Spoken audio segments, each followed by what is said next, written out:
batela mikongo.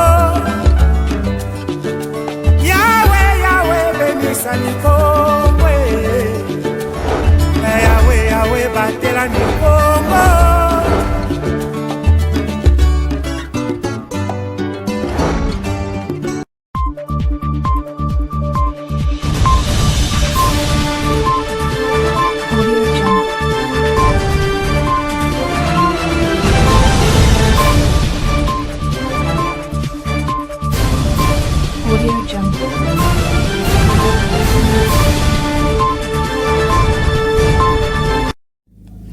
Très heureuse de vous retrouver, mesdames et messieurs, bonsoir et bienvenue dans cette nouvelle édition du journal. Dans l'actualité provinciale, un jour avant la commémoration officielle du Génocoste, le maire de la ville de Matadi, Dominique Nkoudiambete, a organisé un culte écuménique pour la cause. Un reportage signé Glodino Lukanou et Ronsar Koundé. C'est dans un esprit commémoratif que s'est déroulé ce culte écuménique le jeudi 1er août au terrain du camp militaire Ridjaf. Une initiative de la mairie de Matadi en prélude de la célébration du génocide congolais Génocoste en sigle, instituée par la loi numéro 22/065 du 26 décembre 2022 pour commémorer les victimes de la guerre nous imposée à l'est du pays par le Rwanda et ses alliés. Plusieurs étapes ont marqué cette activité solennelle, à savoir la prédication, la prestation de chorales et les prières des chefs religieux de différentes croyances. Présent à cette activité, le gouverneur de province, Grace Nkwanga Maswangi Bilolo, a exhorté les Congolais d'éviter la traîtrise contre leur propre pays. Nous avons reçu les instructions de son Excellence Félix Antoine Tshisekedi Tshilombo, président de la République. Organiser cette activité, très souvent, on est en train de se plaindre des désolations et de fois on est complices nous-mêmes. Et ces gens-là s'associent à des Congolais pour nous faire du mal. Adversaire na biso Rwanda, ezamba mingi biso moko ba Congolais tozokomisa makasi.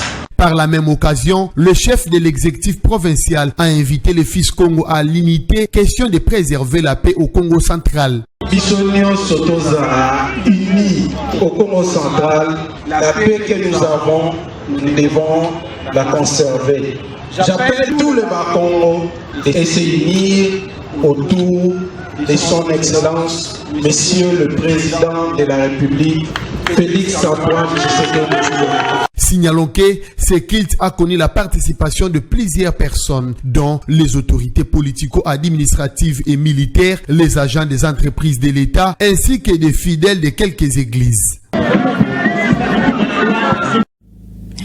Parlons toujours de la commémoration du Génocoste. C'est vendredi 2 août 2024. Pour la énième fois, la République démocratique du Congo a rendu les hommages aux victimes de la guerre des 6 jours. Des atrocités qui se sont déroulées dans la province de la Chopo en juin 2000. Les détails dans ces commentaires de Pacifique Mwanda.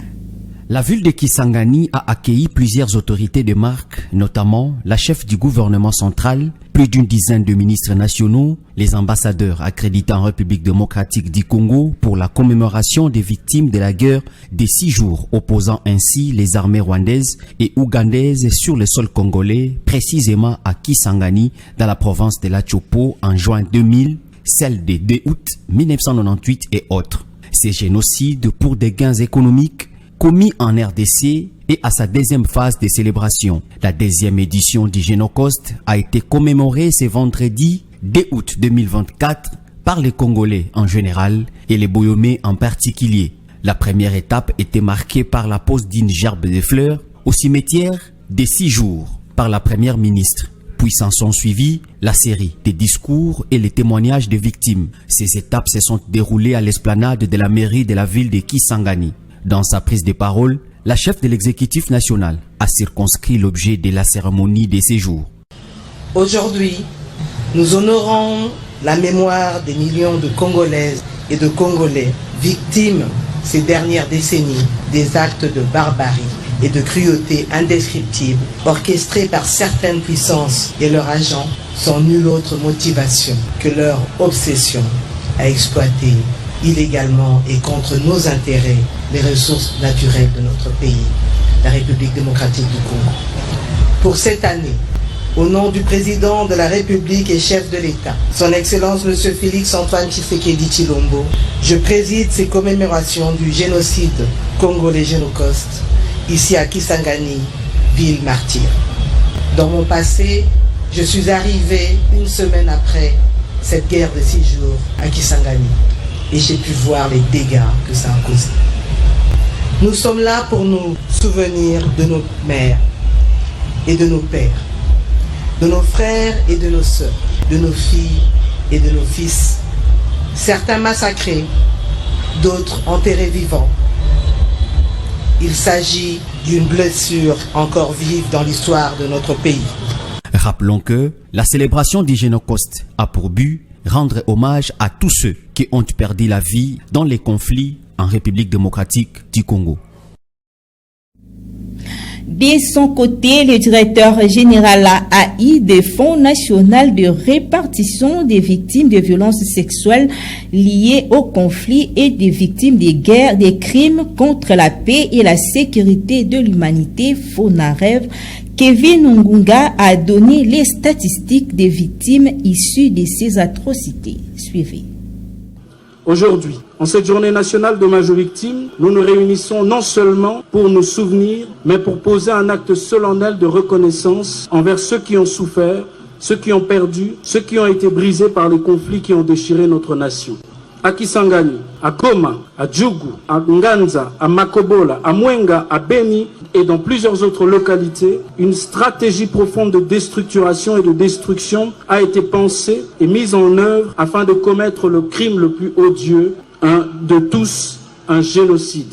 En effet, l'idée du génocide qu'a subi les fils et filles de la communauté de la République démocratique du Congo n'est en principe plus à démontrer. En tout cas, pas à la communauté nationale et internationale. L'on ne devrait plus expliquer que des villages entiers ont été terrorisés par des attaques ciblées et d'une ampleur inqualifiable et que les Congolais aient été obligés de tout abandonner juste parce que nos ennemis avaient l'ambition et continuent à avoir l'ambition de récupérer nos minerais. Nos rapports d'incidents nous révèlent des chiffres accablants. 66,9% des victimes proviennent des conflits armés, 16,2% des conflits ethniques, 11,1% des conflits communautaires et 5,8% des conflits politico-religieux. À ce jour, plus de 2039 incidents ont été documentés, dont une moitié renvoie à des crimes de génocide. L'une parmi les victimes s'est exprimée sur place. La ministre des Droits humains, quant à elle, a lancé un message vibrant à la communauté internationale. Suivez la ministre des Droits humains, Yvette Chambou, est l'une parmi les victimes. Encore 9 ans. J'avais 9 ans quand deux forces s'affrontaient. Pendant qu'il y avait échange des balles, nous nous sommes enfouis sous le lit. Peu après, une bombe est tombée sur place. Dommage, mes 2 jambes ont été touchées.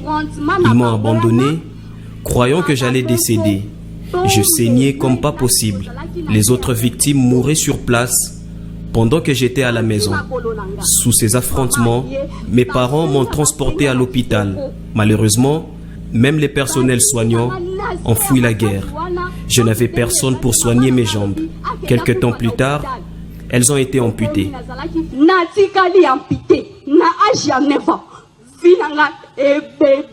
Nous ne devons jamais oublier ce génocide aujourd'hui, comme chaque jour, promettant de ne plus ni détourner les regards, ni garder silence face au mal, ni rester indifférent pour défendre la dignité et les droits de tous citoyens congolais. Nous appelons la communauté internationale de se mobiliser pour notre cause, informer les gens sur les enjeux et les défis auxquels nous sommes confrontés, tels que les conflits, les tueries en masse, les massacres et nos besoins humanitaires.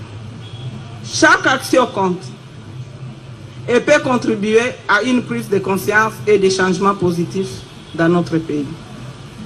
Ainsi, cette journée demeurera toujours pour le peuple congolais que nous sommes, de toutes les générations dans sa diversité, un jour mémorable. Sur le plan sportif, fixé samedi 3 août à Kinshasa, la compétition nationale de football des jeunes de moins de 17 ans est renvoyée au lundi 5 août prochain, mais maintenue dans la capitale du pays. Les détails dans ces commentaires des Rivantiala. C'est en début de journée de ce vendredi 2 août que ce communiqué sportif a été rendu public par le secrétariat de la Ligue nationale de football des jeunes, lequel renvoie au lundi 5 août prochain le coup d'envoi du championnat des jeunes de moins de 17 ans, initialement prévu ce samedi 3 août. La LINAFJ justifie la raison de ce report du début des hostilités à des situations d'ordre organisationnel. Ainsi, comme devenu une coutume, l'édition 2024 du championnat de la Ligue nationale de football des jeunes de moins de 17 ans se tiendra à Kinshasa, mais cette fois-ci au stade Tata Raphaël de la Kétule. Très régulier, le Congo central sera de la partie avec 3 équipes. Le tout-puissant Mazembe de Kazangulu, vainqueur du dernier championnat provincial, la Estrakam de Matadi, ainsi que la jeunesse sportive Kwilu de Kwilungongo. Il faut noter que les 2 derniers clubs cités ont été finalistes malheureux de 2 derniers numéros de l'élite du football des U17 en République démocratique du Congo. La JS Kwilu en 2022, imitée par la Estrakam l'année suivante. Après 2 finales perdues successivement, monter sur la plus haute marche du podium est un objectif pour le Congo central en 2024. Dans l'actualité internationale, le président Joe Biden a accueilli jeudi soir aux États-Unis 3 détenus libérés par la Russie, parmi lesquels les journalistes américains Evan Tchenkovitch. Retour sur le plus grand accord d'échange des prisonniers entre Russes et Occidentaux depuis la fin de la guerre froide. Images et commentaires de nos confrères de France 24. C'est le plus grand échange de prisonniers de l'histoire post-soviétique.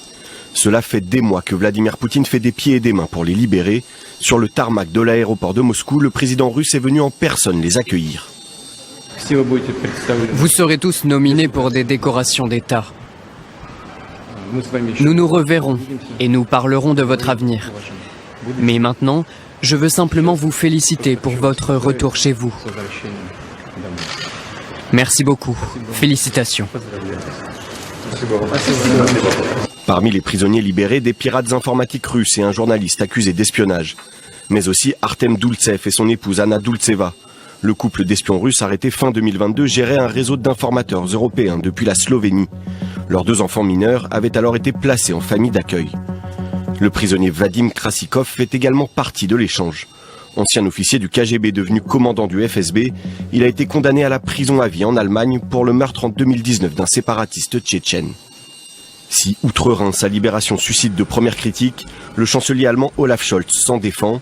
Il estime que c'était la bonne décision à prendre en solidarité avec son allié américain. La décision d'expulser un meurtrier condamné à la prison à vie après seulement quelques années d'emprisonnement n'est pas facile à prendre. L'intérêt de l'État à exécuter la peine d'emprisonnement a dû être mis en balance avec la liberté et le danger pour la vie et l'intégrité physique d'innocents emprisonnés en Russie et de personnes injustement emprisonnées pour des raisons politiques. Un choix d'autant plus cornélien que l'Allemagne est régulièrement ébranlée par des affaires d'espionnage russe, notamment depuis le début de l'invasion de l'Ukraine par Moscou. Cette information internationale marque la fin de ces journaux. Au nom de toute l'équipe technique et rédactionnelle, nous vous disons merci de nous avoir suivis et bonne continuation sur Ma Bannière Télévision. Au revoir, à la prochaine.